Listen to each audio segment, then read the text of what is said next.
everybody. Welcome to another episode of the Pro Cheerleading Podcast. This episode is very interesting, in my opinion, because we're just getting into it, you guys. This is going to be called I Ain't Mad at You. It's actually a title that was selected by my special guest this week. I interviewed Donovan Odom. For all of you who don't know, he is a professional NFL cheerleader and also the curator of Pro Dance Boys, the page on Instagram that has like just so many highlights and posts showcasing the talent and creating like a community of all the male dancers that are in the I won't even say just sports, but just professional entertainers, period. And so we had a really wonderful conversation, just getting to know Donovan and his background, and then also to get a little bit into this debate that we're going to have tonight. Not even a debate. What do we call this? Just we're sharing differences of opinion and thoughts. And I really thank everybody who wrote in. I think there were just some really great insights from people with various experiences. And I think it's just good for us to flesh out. So I can't wait to dig into that. I really cannot. But I'll give people a chance to join. Thank you for joining on YouTube. I'm trying to get my life together here. You guys, I just want to say, it's a beautiful day here in Seattle, just a wonderful, hot for Seattle standards, like in the 70s kind of a day. And I just had like the perfect bottle of rosé that I was about to crack. I don't know if this has happened to you guys. It's never happened to me before, but I have this little, electric wine bottle opener thingamabobber. Don't you know the cork cracked? So I have no rosé tonight, and I'm a little disappointed because it's just like the perfect summery day, and I just was looking forward to kind of, marinating and having a little sip while I talk to you guys tonight. So I'm a little pouty about that because that was not part of the plan. But I hope you guys are having a wonderful summer. I know that a lot of auditions are underway. I had to finally do like a catch up just to see where we are in this space. Because, unless I register for everybody's auditions, I'm not kind of getting the behind the scenes other than what's posted. But there are some auditions happening this weekend. I do know that. And a lot of other teams are kicking up in June. It's June, you guys. We're already like halfway through 2021-ish. I mean, it's going to be Christmas before we know it. So thank you again for people joining. I just wanted to kind of highlight at least the things that I noticed from teams that have not posted much about auditions. I'm not sure if they are going the route of the Raiders, where they're kind of allowing their squad from last season continue on for the 2021-2022 season or not. I haven't seen anything about the Saints. The Jets flight crew have like prep classes posted, but nothing beyond that. Nothing from the 49ers. Again, nothing from the Charger girls. I don't know what that's going on. I don't know what to say about the Charger girls. I think somebody wrote in and just said that they're kind of like in a holding pattern yet again of waiting to get more information about the team. And so I hope they follow through and let these people know what's going on, right? I mean, hello. But it looks like either teams are in semifinals or they're having their finals this weekend. So I'm just wishing good luck to it looks like the Philadelphia Eagles. Who else? The Cincinnati Bengals are having their finals this weekend. And everybody else is kind of like somewhere in flight. The Patriots are starting their boot camp, I heard from someone today. So just good luck, you guys. Hang in there. I know that it's been probably a little challenging. I don't know if you guys were kind of like already preparing this whole entire time or if you were kind of in limbo, but it's well underway, and I'll keep you posted. But we're just going to get into this topic, you guys, the pros and cons of having a co-ed team. And what I'll do is, I know it's kind of reading, whatever, but I told people that I would keep their comments anonymous and just share them. None of them are like books, but I'm just going to share them and then give people a chance to respond. I'm happy to also read people's comments that are in the chat. I see Quentin there. Hi. And make sure I don't miss anybody else. Okay. So we're just gonna take it slow so I don't miss anything. And I'll give my thoughts as well as I read them. But this is a topic that I just think we've kind of danced around, and I'll just give little opening remarks that this is, I think a tender topic just because of what we've seen happen to all female dance teams. I mean, you guys have heard me speak about this ad nauseum, so I'll spare you my 2 cents until I start responding to people. But I think there's a couple observations that, I'll just share throughout. I just think we have to kind of be open to learning from each other and different perspectives, because without further ado, let's get into it. Okay.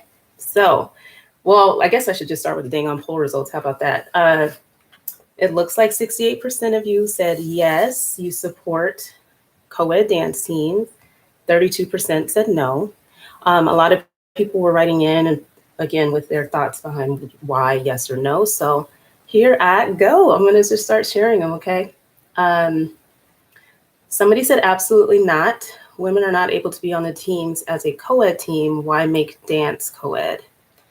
So let's pause on that for a minute. So, when you think about other professional teams or sports teams that are male, rather than make them co-ed, what do? They kind of have like a WNBA or a women's version of the sport. I think dance is it's a little different if you think of the broader spectrum of dance. And this was something that talked about during his interview. But traditional styles of dance are not just gender specific. I mean, ballet, you have jazz, it's not meant for one gender. Professional cheerleading in that style, I think has obviously traditionally been all female, but maybe we should talk about that. Do we consider pro cheer as a dance style something that's really only specific to women? Because I can see this argument of when it comes to really truly integrating sports, it isn't really, we can't force our way into football. I mean, you have, female soccer players that are wonderful kickers that are starting to infiltrate an all male football team, but it's a parallel that I think is worth exploring, because I think women tend to have this sense of ownership over pro cheer as our style of dance. And I think that's where it gets tricky, because there are male dancers who are just as capable as doing that style of dance as women. So I think the comment was an interesting one. Why should we make dance co-ed? Why should we make this style of dance co-ed? Let's just be very, very specific here. So I'm not going to act like I have the answers to everybody's comments. It's just my thoughts, I guess, because let's be real, especially NFL, NBA even, it's a male-dominated industry. Sports entertainment, sports in general is a male-dominated industry. So when you have an all-female anything in this space, I think it is very unique. And this was one of the only areas that we could claim that. So I think that's kind of where that's coming from. Let's see. Someone said, as an addition in all caps, not as a replacement, have the dancers, then have a co-ed option. People have mentioned this multiple times, and the DC rhythm and blue dancers. And when you take a look at again, I can't see the day, and it's maybe just me, it's not trying to be closed-minded, but at the day that the DCC decides they're going to integrate the team and make it co-ed, I just don't see it. I just don't see it happening. But the creation of DC Rhythm and Blue, I don't know if it was really so much around what the vision was, just having a co-ed team or more hip hop based squad. But the one thing that I think I realized, and I may mention it in the episode that you'll hear later on, is just that there are male dancers who aren't just hip hop dancers. The thought of making it co-ed, it's not they just, what we've seen with co-ed dance teams is that they've all kind of gone in this co-ed direction, but there are male dancers who want to dance alongside the women, doing the same style as the women. I think in the instance where you really are trying to create a co-ed hip hop team, it does work to have a separate team from the women and to have a co-ed team that's got male and females. I mean, we see that with some of the dance teams, as well as the NFL with the DC Rhythm and Blue. So it's a really interesting dynamic. I just think we have to have an answer or a solution for the male dancers who are not necessarily just trying to hip hop it up. Maybe they want to dance in the style as the women. Maybe they want to be doing the kick lines and all of those things. So I don't really know what the answer is on that, but a lot of people are expressing, don't replace the all-female dance team, just have another option, right? So we have to think about what that other option looks like. Is it automatically a hip hop squad? Is it going to be redundant if you have a similar team like a DCC, but they're just men in there? Like, what does that really look like? How would that work? You know what I mean? Again, I don't have all the answers. I'm just so grateful everybody was writing in with comments. Let's see. Someone said, and just I'm paying attention, so let me know if there's anything you want to add to the conversation. Someone said, I'm not totally opposed, but on the other hand, I feel like there are so many fields where men dominate, and this seems like it's a chance for women to rise up and gain opportunities that we may not have anywhere else. So again, this concept of women having their own space in terms of opportunities. And again, I'm not trying to play devil's advocate at all, but I just think of some of the male guests that I've had on the show, and their opportunities to dance are also kind of limited too. And so I'd love to hear some more feedback from you guys on this point, because we do want opportunities for everybody. I think what's happening is just the opportunities for women are being removed. I mean, Donavus and I talked about just the inevitable competition, you guys, that we're going to be dealing with in our space if it really is going to be more and more of this co-ed direction, because at the end of the day, we're going to have to be competing for those same spots. So next, I'm just going to keep reading. Somebody just said, whatever the team wants. I think there is more balance and variety, which is great. And this is from having men as part of the team. Let's see. Someone said, absolutely, pro cheer should be more inclusive to gender, size, etc. So it's not just a one-note wonder with all women. Have we seen diversity in size for some of these teams? No. And I guess, gender and opening it up would just be another way of making it more inclusive. I don't know. Did you guys ever really think about, I don't think I thought about pro cheer and dance in a way that wasn't inclusive, or that it excluded people from, excluded males from auditioning. I just never thought about it in that way. And I know when I was interviewing some of the directors, they never, a couple of them mentioned, in the requirements for auditions, they never really specified gender. And if men had showed up to auditions, then they would have dealt with it the same way that they're dealing with it now. But there has definitely been, again, buzzwords, especially around some of the ways that these teams have launched in terms of being inclusive and all of those things. And so we'll have to really think about what that looks like. So let me see. Somebody says the problem is when the style of dance changes to only hip hop crew style instead of the diverse styles and variety. Yeah, maybe that's why we're trapping ourselves in this space where we're not really as open-minded to it, because with the creation of co-ed dance teams, when you're making them hip hop, it becomes such a narrow, just a narrow focused team in terms of there's so much more you could do with a co-ed if you're not sticking them in this hip hop co-ed box. You know what I mean?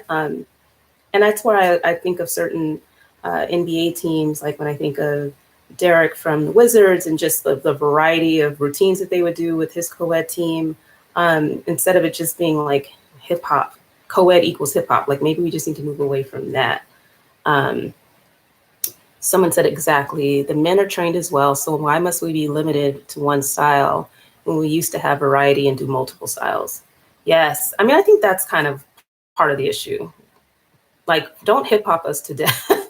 Just by making it co-ed, you're limiting yourself as a team to and that's how it works for you. DC Rhythm and Blue, I have not seen them perform. Maybe they do things other than hip hop, I'm not sure.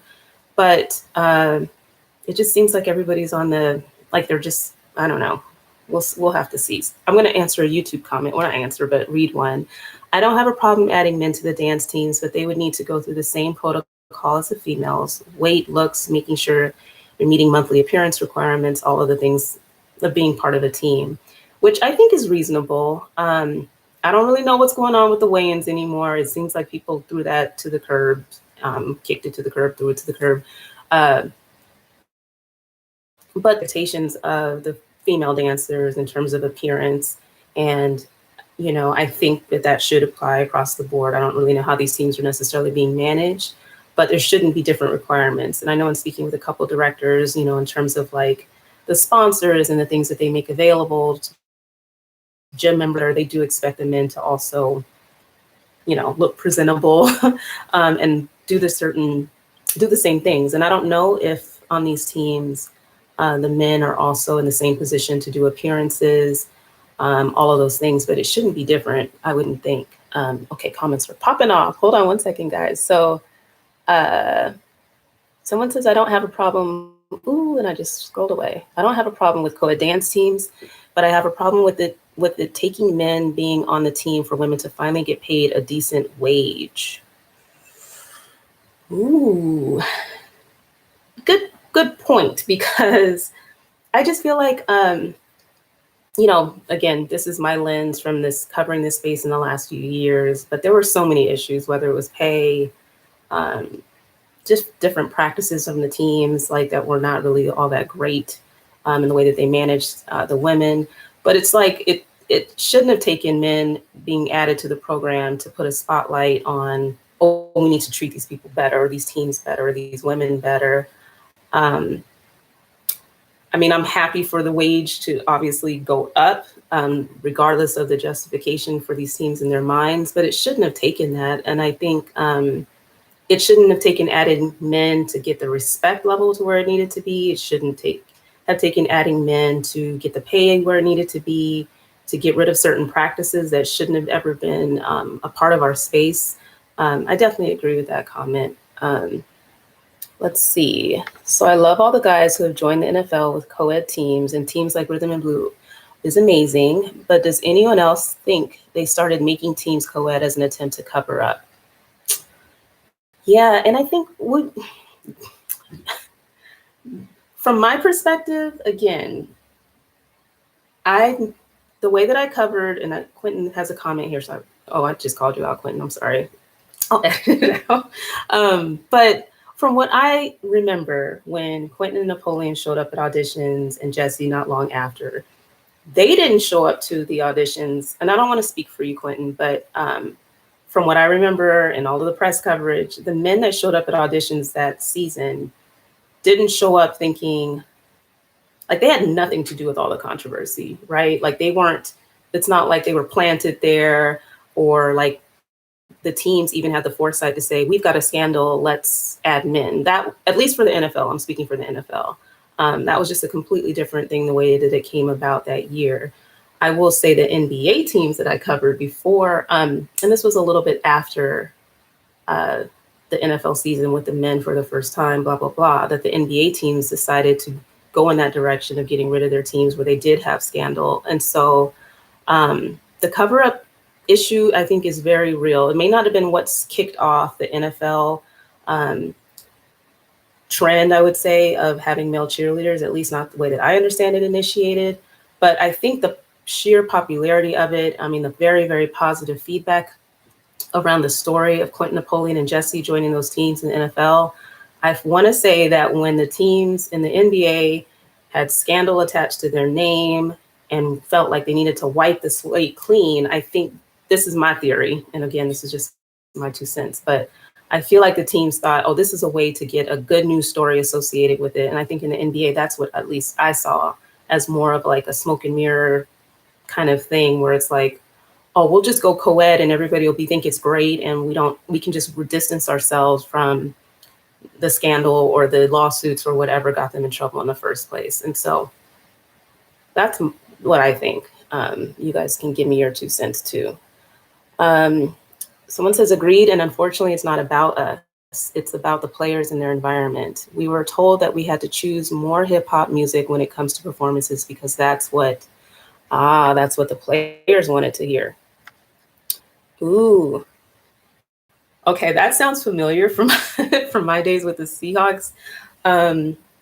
Yeah, we danced to a variety of music, rock, pop, blah, blah, blah. But we heard loud and clear, at least with some of our sidelines that we were doing, and the music that would just be on that you kind of just do, what do you call them, stingers or just random little 8 counts to, that the players did make it known that they were tired of hearing whatever the little stadium DJ person was playing.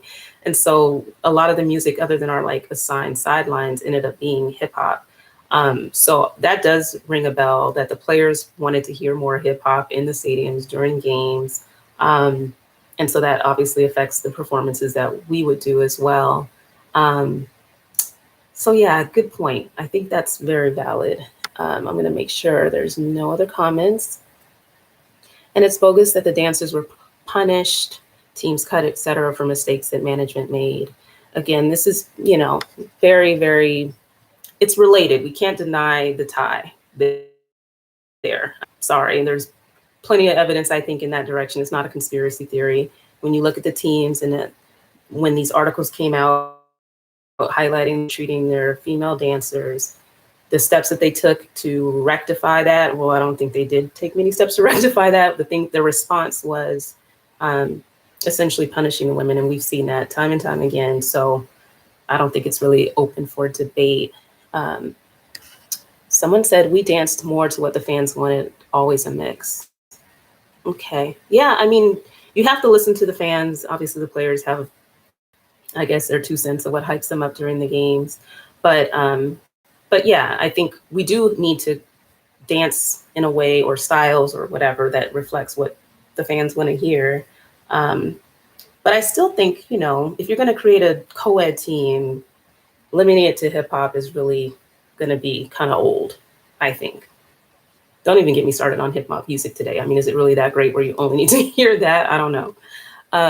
Someone said also we have to understand that we are an expense in business terms. Most teams don't bring in any money except Dallas and a few others. So that's why a lot of cuts are happening. I think to some extent, yeah, I think that there are teams that are disappearing. Obviously with COVID and what happened with them not having fans in stands, we're probably going to see, I'm guessing that's why some teams haven't started back up, like the Charger girls. It's cheaper without us. Look at the Packers. Yeah, there's so many teams that don't have cheerleaders, you guys. I hope that list doesn't grow. But I think we're like an expense just like any other part of game day entertainment. It's expensive to have flyovers for military service days. It's, anything that's about entertaining the fans and having halftime performances and all of those things. I mean, it's part of putting out an entertainment product, if you will, on the field. And so we're probably low-hanging fruit when it comes to cutting costs and whatnot. But at the end of the day, when they are eliminating the female teams altogether and there's no dance team to come from it, that would fall in line maybe with we don't have money and we don't care about investing in you guys. But when they remix a team and make a co-ed team, I think, especially depending on how much thought they put into it, I think, it's not like that argument goes away, but it'd be one thing if they eliminate us and didn't have any entertainment, but when they eliminate us and then kind of come up with a different option, that doesn't always resonate in terms of the way that they go about it either. I just think we're in a different lane with it. These comments are awesome. You guys keep them coming. I will just weave them in. I'm going to read another one that somebody wrote in. Somebody said, yes, but not at the expense of the all-female team. I think the Cowboys do it great because they have their all-female cheerleaders and then their co-ed rhythm and blues team. I have 2 issues when men are on the original cheer team. It doesn't always seem like they are held to the same appearance and fitness standards the women are, and that's just not fair. And I think they should use poms. I don't know how the men that are in the Instagram chat land feel about using poms versus rally towels. Looking team, maybe it would be great to have them all using the same whatever gear, pom-poms or what have you. I think they need something in their hands because, again, we're talking about football stadiums and you're trying to appeal to people at the 300 level as well. I think, it'd be really interesting to learn from you guys if there are different standards, because I'm really curious. I mean, this is pretty new to have males on the teams. And so I don't know from a management perspective if men are given certain slack that female dancers aren't, if they're kind of always placed right smack in the middle of every like formation. Like, I don't really know. You guys will have to let me know if there are. Oh, somebody said there are. Okay, well, that's something that we should talk about, because that definitely isn't fair. We know the expectations that are on the female dancers. I mean, we've covered that a lot, obviously, with the podcast. So it shouldn't ease up in terms of standards. And maybe that's like a team by team thing. But if you guys want to give examples of the difference in standards, feel free to throw it in the mix, and I'm happy to share that. But the fitness standards someone has brought up, and yeah, I'd love to hear other examples of that. Let's see. So there. Ooh, okay. So someone said the fans said they wouldn't like the palms. I use a rally towel. The standard is the same. I'd go into detail, but that's a lot. Someone said, I think Saints, Rams, Patriots, etc. have done a fabulous job adding guys. I like that style. It's the massive rebrand where they clean house is so inappropriate. And I think that's what people are taking issue with. Someone said, what you said about formations is true. Also, we have to have at least 2 men on the court with us in each routine. So when we test the routines, hold on, am I reading that right? So when we test into routines, there have been times when men haven't gotten cut. Oh, that's interesting. From the routine, even though they weren't hitting details or kept messing up. All right, let's talk about it, you guys. So this comment is basically saying that, and I know it's different with different teams, but I think with NBA, and she said because we needed to have them in the routine, there's this concept of like auditioning to perform on game day, which I thought was just like crazy. Like, wow. I mean, granted, if you don't have your crap together in practice, then you shouldn't just get to do it. But, I think for different teams, that's part of like their preparation for practice is basically somewhat auditioning, if you will, for to be in the performance on game day. And so what this person's saying is like, because there was a requirement to have 2 guys in each performance on game day, they could really, like in practice, not be holding it down with their stuff together, messing up, et cetera, and they wouldn't get cut. Whereas, could women on the team get away with that? Probably, I'm gonna say no, you would not. And that's problematic for sure. I mean, if it's something where you're, and again, even the requirement to say that there have to be 2 men on the court, that already is setting it up for just an unreasonable quota and ask, I think. It should be, if it's going to be based on whoever's got the talent, we're open to anybody and everybody, male or female, then they should have to hold up their end of the bargain the same way that the women are held to that same standard. And if you have that kind of a rule, I mean, of course, that's probably going to be in someone's head that they don't have to have their stuff all the way together because they're not going to get cut or removed from the game. So that would be problematic. Thank you for sharing that example. Or, hopefully weigh-ins are over with, but, if somebody's like huffing and puffing and out of shape and, I mean, if a woman would be called out for it, then yes, a man should be too.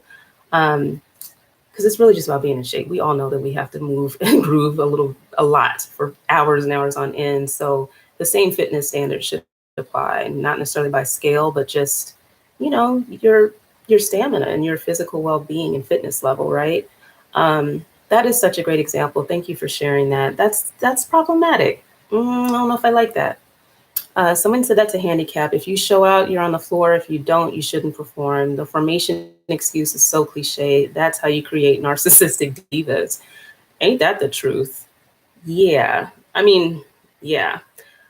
Formations is an interesting issue, I think, on teams, because you see for people who are always in the front or always front and center, I mean, I could do a whole other episode on formations, but yes, it can definitely lead to narcissistic divas. But yeah, it should absolutely be, everybody's a professional. If you're on the team, male or female, you should all be held to the same standard.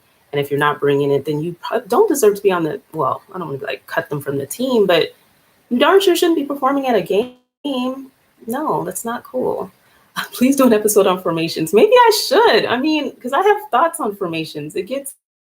Formations because I have noticed with some of the teams that have male dancers, maybe if it's like one or two, they're always kind of like front and center. And if they're really just part of the team, they don't have to be like the central focus all the time. You know what I mean? Like, it's kind of hokey in that way. So that's just my 2 cents.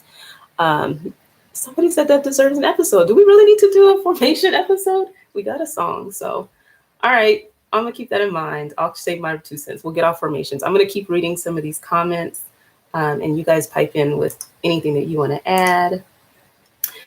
Somebody said yes, but in an inclusive way where the existing team evolves instead of shutting down the entire team to revamp them with totally different branding and dance styles. It feels like some organizations are saying men shouldn't do pom/pro cheer dance styles, and that a co-ed team has to be hip hop or stunts, which feels like gender stereotyping. Yeah, this was a great comment. I just wish,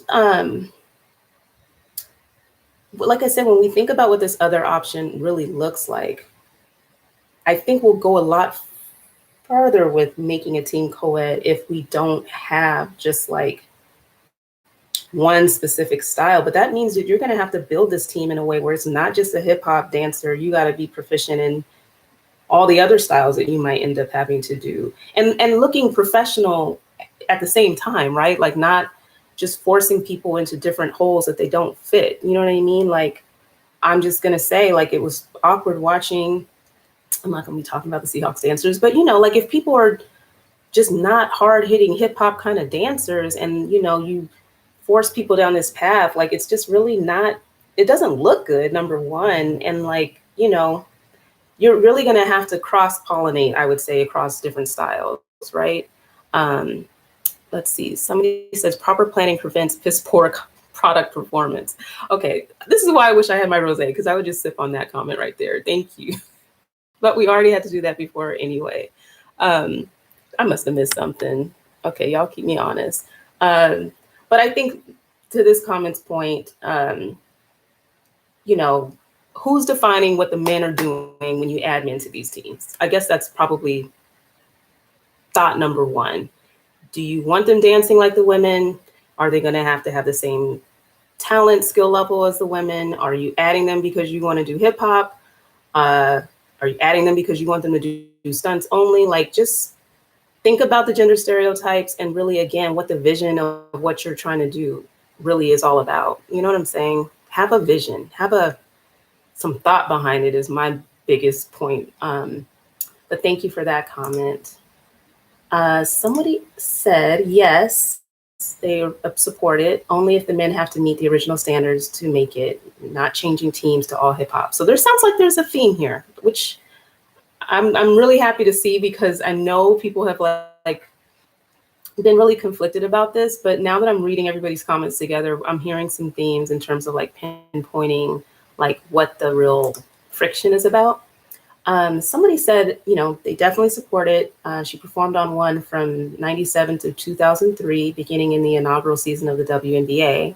The team is still in existence today. It was a fantastic experience as far as team chemistry goes, growth and skill development as well. And they created a beautiful dance family. Most of them are still in contact and are friends 25 years later. So there's some definite pros, right, of opening up your sense of sisterhood, brotherhood, just to family. And I think this team was like a hip hop squad, if I'm not mistaken, the co-ed dance team. But great routines. And I just think that, there's something to celebrate. It can be a very beautiful thing when it's integrated nicely and everybody's kind of like on the same page, and you really can build that chemistry, because we have different examples of where this has worked really well. When you think about having separate teams like a Golden State Warriors, where they have the gold squad, they have the blue squad, and they each do their thing separately. But when they come together, it's this beautiful, just masterpiece. And yes, it's hip hop, the women getting down in hip hop, but I think it allows them both to do what they're really good at individually as teams. And then when they come together, you create even more magic. And I think I've mentioned this before, but I believe it was the Detroit Pistons dancers that at one point combined both of their male and female programs. And then they made the decision to go back to them being separate, because each team couldn't really be at their best because they were kind of like you couldn't really have the men doing a jazz routine and having to tone down the well of dancing in that genre. Then, the women weren't really all that super hip hoppy or whatever. So it just wasn't, everybody kind of had to like play down to appease the other, I guess, is what I'm putting words in the director's mouth. But I thought it was really interesting that they decided that they were stronger as teams separate. And then when they allowed them to come together, they were able to create something really special and playing to each other's strengths. And I just think that that's one example of it. If you're going to have a very clear vision of a hip hop team, then go for it. And you have like a DC Rhythm and Blue as an example. But when you think of, I guess, like the traditional pro cheer dance style, I think it's just really a question. Is that really gender specific? Because I mean, the way I'm seeing these guys dancing, it's hard to say that it's for a woman. You know what I mean? I'm going to read one more. I think this is the last. Oh, no, hold on. There's two more comments, and I'm going to make sure I didn't miss anything down here too.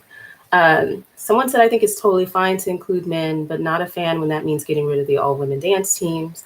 Having separate teams who sometimes collab seem like the best option, in my opinion. It allows teams to stay true to their history and make it gender inclusive at the same time. Inclusivity doesn't have to mean losing all women's squads, but rather adding to the program. I just probably stole the thunder from that comment, but that is exactly what I was getting at. Just like having teams together. And I don't know what that looks like in the NFL. I think in the NBA, that's the one league where you have seen multiple entertainment teams. Maybe they got a big fat behind budget because you got the kids team, you got the senior team, you got a male team, you have a female team. And that's just not something that's realistic in my mind in the NFL. You know what I mean? Where they can actually have separate teams created to kind of cater to all of these things. It's just, I wish that was an option. And again, in the NFL, we don't really have that many performances. And I don't know maybe it's similar in NBA where you really only have like those quarter breaks and what have you. But to have all these multiple teams, we don't have as many games. That's what it is about the NFL. We don't have, all the games that an NBA season would have, where you need to have a good variety of your entertainment teams and things like that. So the separate team idea, I think, works well in the NBA, works really, really well in the NBA. NFL, I just think it's a lot harder to have that concept. I mean, Dallas, clearly, they just have an endless budget, right? But, it's something that a team would actually invest to create these different paths and avenues for all the types of dancers to come together. And I don't know. Could you guys see that happening in the NFL at some point? Maybe. It works in the NBA. It works really well in the NBA. So the last comment, and then, I'll see what you guys have to say here. It was a good, juicy one, so I saved it for the last, and watch me scroll too far away. Okay, let's see. Okay, so our stunt teams, men performing in the NFL is not new or sudden. Dallas Rhythm and Blues has been going for a while, but there have been what I consider to be reactionary missteps. The Saints added Jesse in what I consider to be a veiled attempt to mask mistreatment in the face of controversy. For y'all who don't know, there was a girl who sued for gender discrimination. It was the girl that had a social media post and got fired from blah, blah, blah, blah, blah. You can look it up. But anyway, that's the controversy I think she's talking about. It says, in addition to doing this, they changed the uniform. The implication is, see, there's a man here and the women are covered up. That's a whole other episode too. The uniform changes, you guys, I can't. Okay. There's a man here and the women are covered up. We are no longer sexist. She goes, not how it works. We're going to pause because there's a good couple of little messages here. That's, again, pointing to what people were saying earlier about just kind of the cover up, because that's, again, if you look at all the things that were happening around the times of these controversies, the uniform change was one thing where it's like, oh, we're objectifying these women, cover them up, just all the uniform changes, you guys, where it's more family friendly, less sexy, just all focus on us when they should have been focused on the management, right? But I think when they added men and kind of had this spin on it, it definitely gave the implication, like she pointed out, like if men are on these teams, then all these problems go away miraculously. And they don't. They absolutely do not. Not how that works. Yeah, some of these people are agreeing. Someone said, I miss the go-go boots. Me too. Okay. We will have an episode change episode, but I'm just going to say in terms of these like athletic, totally toned down, covered up, whatever you want to call it. It's just like, it's really, really bothering me so much. Like we did an episode long time ago about, I think it was called Fresh Off the Runway, going through all of the NFL cheerleading uniforms. And now if I look back at the deck that I created for my girls when we were all looking through it and having brunch and talking or whatever, they have changed, okay? And we look like we're going to the gym. Like we need to, we need to have some sense of like star power, star quality on the sidelines. Like, not that you need to just like bling it up to hell and back, but like it just looks so, and I'm not talking about Dallas wear because they're making a wonderful lemons out of, what do you call it? Lemonade out of lemons in terms of like maybe some of the restrictions that they have on the cost, in my opinion. But again, there's only so many ways you can jazz up a top and a, you know, some leggings. Like I'm just not happy about it. I'm just not. That'll be another episode. We'll get to that. So anyway, just wanted to comment there. Some of these new uniforms are awful, and people are saying I miss the uniforms.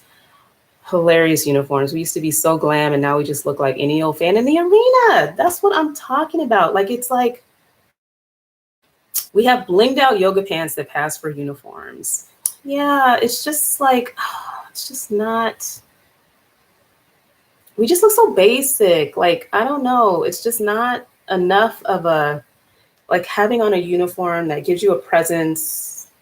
Like, it's like fan gear. It's like a glorified fan gear. Okay, don't even get me started. I'm going to catch up on comments. Somebody just said, no more area code crews. I miss the Bucks and Sensations old uniforms. Now they look like yoga pants and Cavs new unis, blah. Okay, yes, I totally feel you here on YouTube, but I'm going to catch up here too. Let's see. I feel like it takes away from the exclusivity of putting in the work to actually make a pro team. We put in hard work for our looks and bodies to be subjected to looking basic. Yeah. Dallas wear straight killing it. They make everything look attractive and flattering. Fans don't even want to take pictures anymore. Oh, stop. Okay, so let's just talk about it. We're here, right? These uniforms.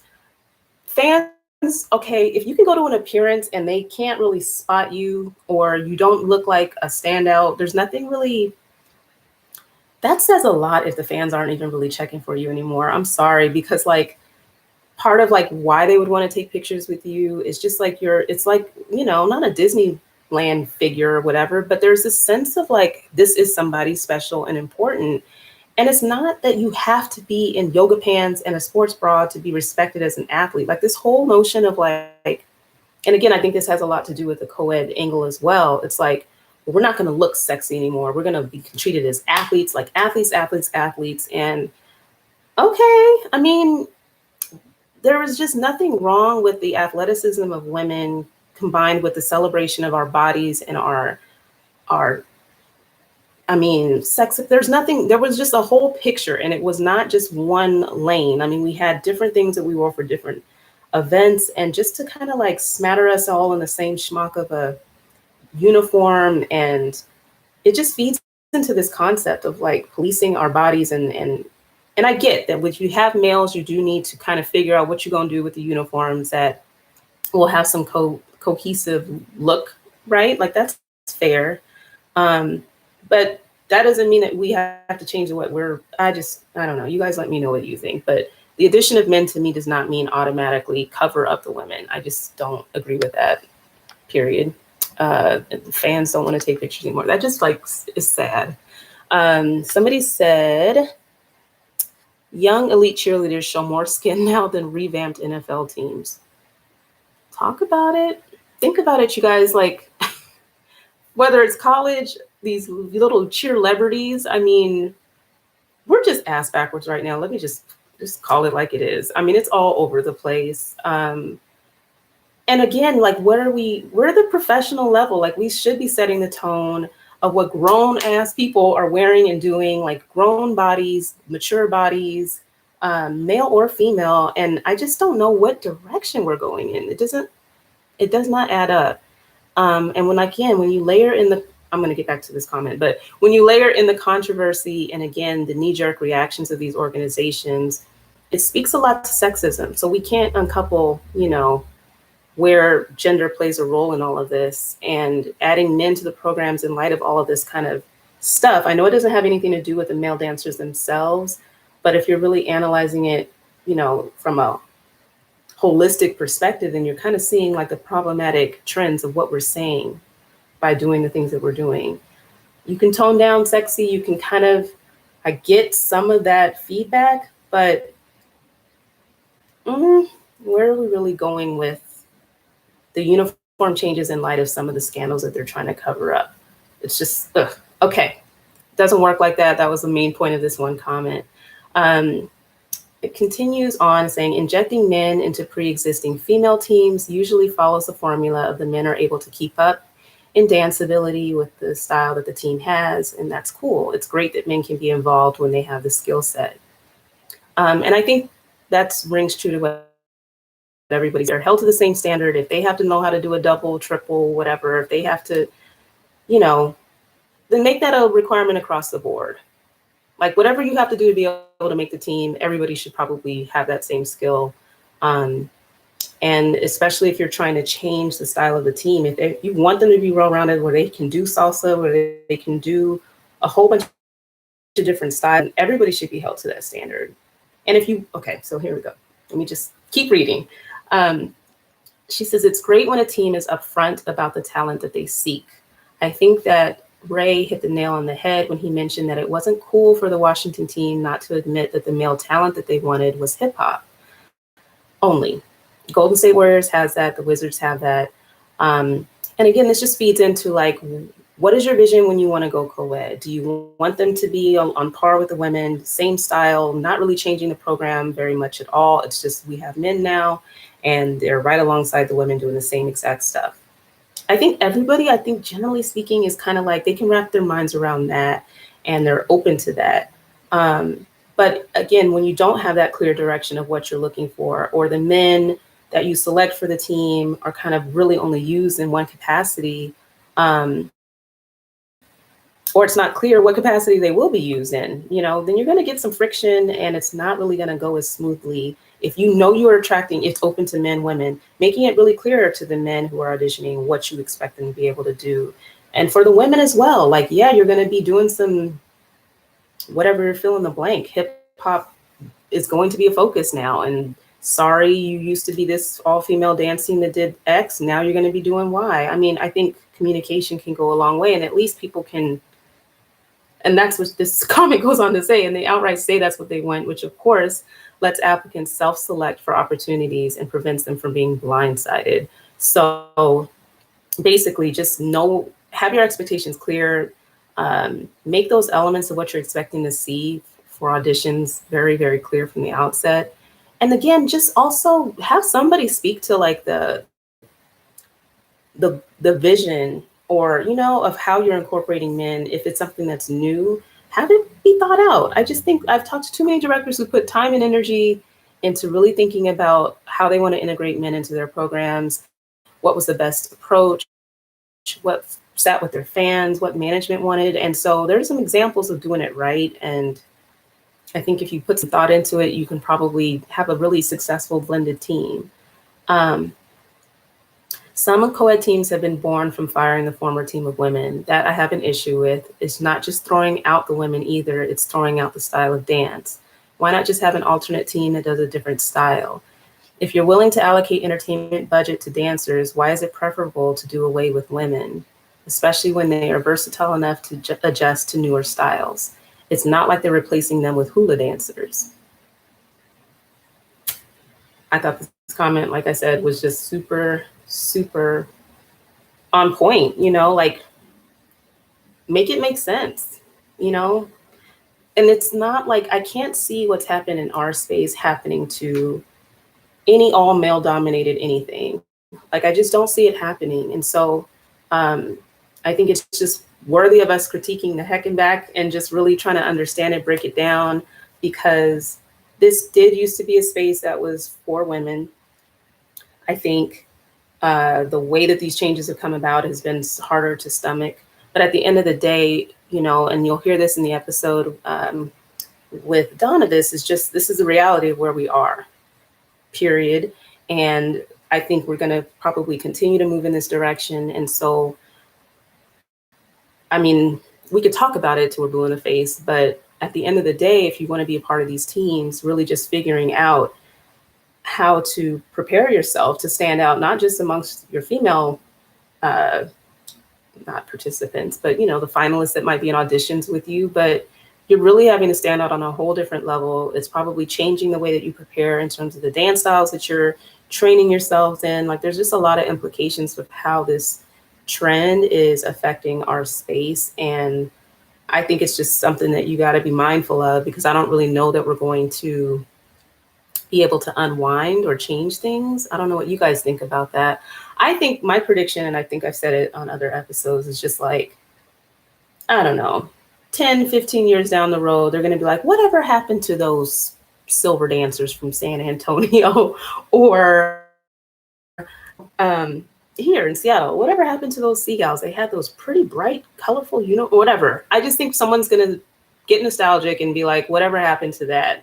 And then we're going to make a comeback of some sorts. I don't know. I just feel like maybe this is just a trend. I don't know how long it will last. I don't know if it will reverse itself or if this will just kind of reshape our industry for good. But I think we've nailed, there were a lot of, I think, explanations in terms of like, not so much the cons, but just considerations, right? When you're thinking about co-ed teams.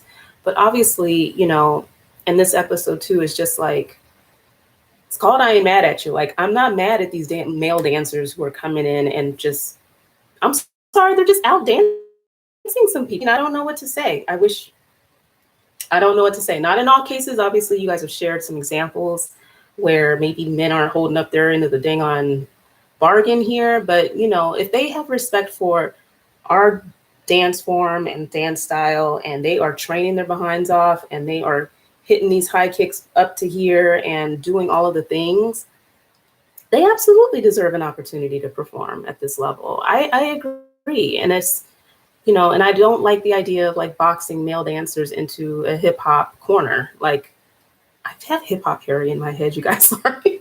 Anytime I say hip hop, I'm thinking of hip hop Harry. And anyway, I just don't think that they should be limited. If that's really truly their passion and they're training across various styles, and, you know, then maybe I don't think creating a separate team like addresses that. Does that make sense?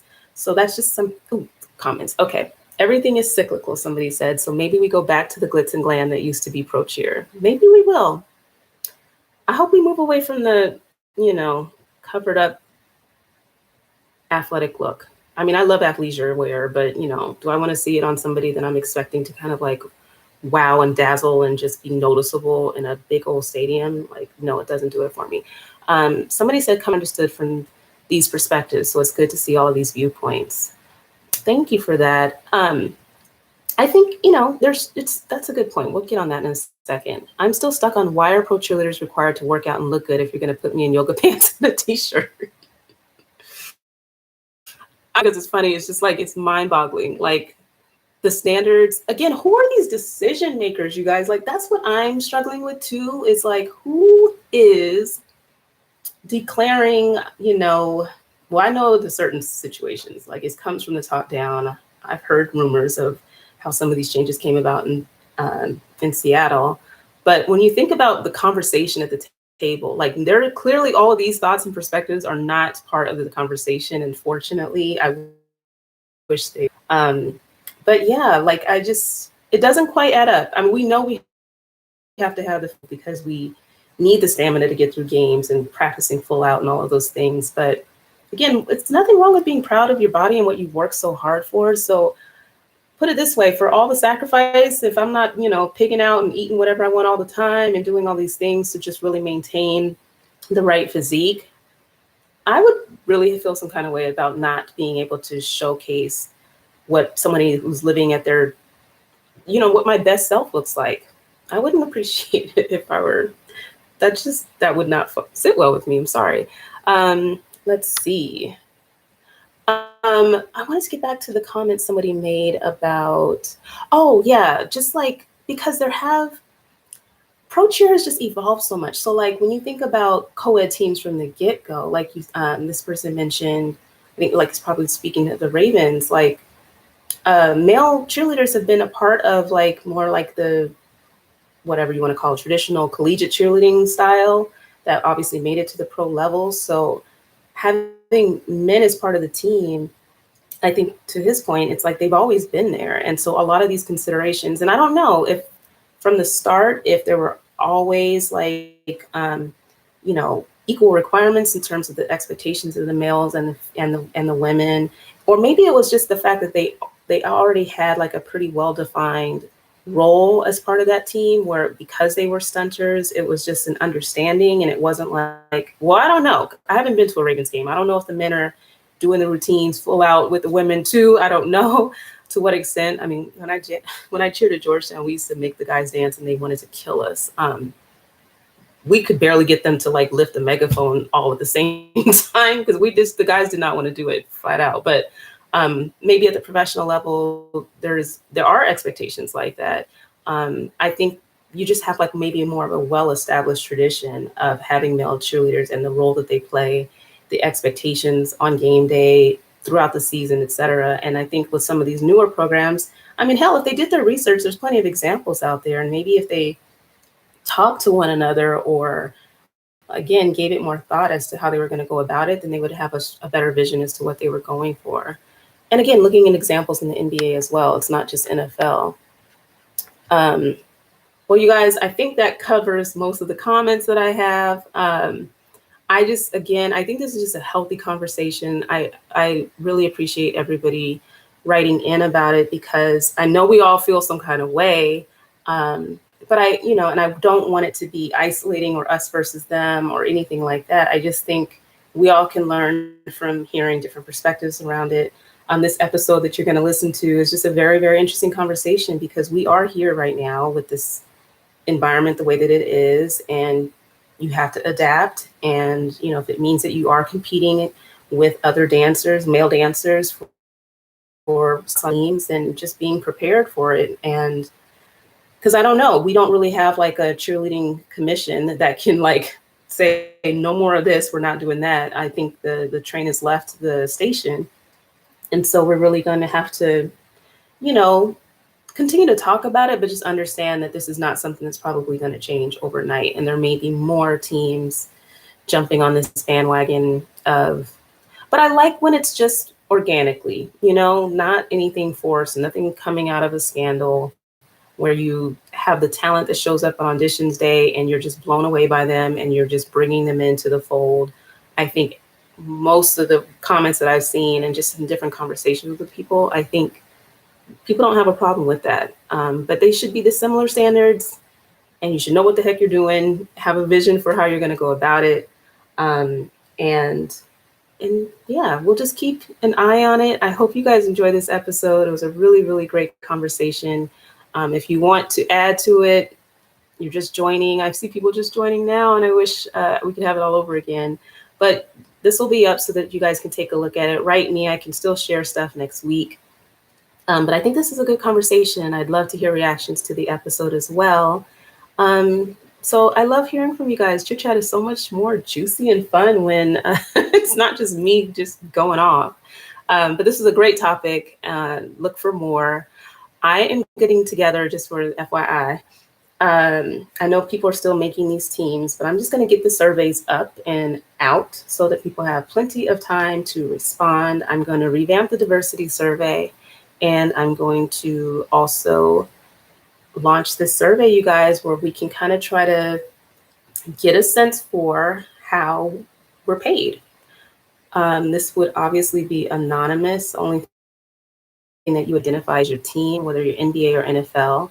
And the idea is just work with this woman, like I said, that reached out about using her company's pay equity tools and whatnot to analyze the data and just to share back with you guys like what some teams are doing that might really work well. I don't know to what extent these directors are talking to each other or how they share information. I know it might be market specific of like what minimum wages in one place versus the other, but there's room for creativity, and maybe, just maybe, if people find different ways of doing things that actually improve their program, maybe it's something that can be implemented. And knowledge is power anyway, right? Like maybe we'll get some wheels a churning of like how we can elevate the pay in our space. I don't know what you guys think. We'll hopefully get lots of response. I do want to have that episode probably towards the end of the season, and so I want to get the surveys up. And again, it will be completely anonymous, and it's something that I want to be able to share back out to you guys so that you guys have the information and knowledge to make decisions. And when we're at that point where we decide we want to collectively make decisions together, and then maybe we can change the game and elevate the pay for everybody. But we will have a way more insight into that if we know what the pay structure is like. It's not so much even the number. Great if you want to share that, but really like, is it hourly? Is it minimum wage? Are you paid extra for certain things? Gas, or not gas, but mileage to practice, like something that was like crazy. But anyway, I'm excited about that. I'm going to get those surveys up. I will announce them when they're available to everybody. I'm probably going to be linking them from the website so they can both live instead of just linking it into the Instagram bio situation. But I thank you guys for joining me tonight. Somebody said here for the ranch, it's still fun when you go off. Thank you guys for appreciating it. I just don't want to be always just upset and pissed off about something. But here, I did hear that we need to have a formations episode. I did hear that we need to talk about these uniforms. Maybe I'll do another uniform update and refresh because we didn't do the NBA. We only did NFL. So that will be coming. But I love you guys. I hope everybody has a wonderful weekend with these final auditions that are happening. The door is always open if you want to follow up on anything that we talked about today. And I'll let you guys enjoy your evening.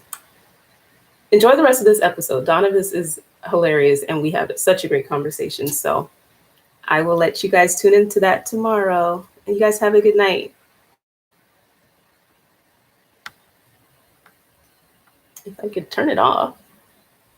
Thank you so much for joining on YouTube. This is awesome. Kimberly, nice to meet you. And dang it, did I miss some of your comments? Oh, fans complain to look at the uniforms, but you have ones attending the games look like they're going to a club. Yeah. Oh my gosh. The uniform topic is definitely something that we'll have to talk about more. But thanks for joining, and hopefully I'll see you next week too. Have a good night.